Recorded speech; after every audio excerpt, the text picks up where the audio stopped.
ఒకప్పుడు హస్తినాపురాన్ని శంతను అనే మహారాజు పరిపాలించేవారు. ఆయన ధర్మనిష్ఠుడిగా, ప్రజలను ప్రేమించే రాజుగా పేరుగాంచాడు. ఒకసారి అతను గంగానదీ తీరానికి వెళ్ళాడు.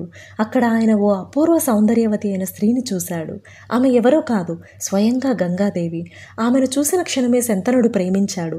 శంతను ఆమెను పెళ్లి చేసుకోవాలని కోరాడు. గంగా, నేను నిన్ను పెళ్లి చేసుకుంటాను, కానీ ఏం చేసినా నన్ను ప్రశ్నించకూడదు. ఒకవేళ నన్ను ప్రశ్నిస్తే నేను అప్పుడే నిన్ను విడిచి వెళ్ళిపోతాను అని నిబంధన పెట్టింది. శంతను అంగీకరించాడు. వారిద్దరూ ఎంతో సంతోషంగా జీవించసాగారు. కొంతకాలానికి గంగ కుమారుణ్ణి ప్రసవించింది. కానీ ఆమె ఆ శిశువును గంగానదిలో వేసింది.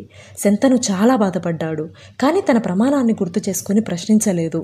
అలా ఆమె తనకు పుట్టిన 7 శిశువులను గంగానదిలో వేసింది. 8వసారి కూడా ఆమె శిశువుని తీసుకుని గంగానదిలో వేయబోతున్న సమయంలో శంతను ఆపి, ఇంత హృదయం లేకుండా నీవు నా బిడ్డలను ఎందుకు చంపుతున్నావు అని అడిగాడు. గంగ వెంటనే బాధతో, వీరు అష్టవసువులు, శాపగ్రస్తులై భూమిపైన జన్మించారు. నేను వారిని మళ్ళీ స్వర్గానికి పంపిస్తున్నాను. కానీ నీవు నన్ను ఆపినందువల్ల ఈ అష్టమ వసువు భూమిపై ఎక్కువ కాలం జీవించాలి అని చెప్పి గంగలో విలీనమైంది.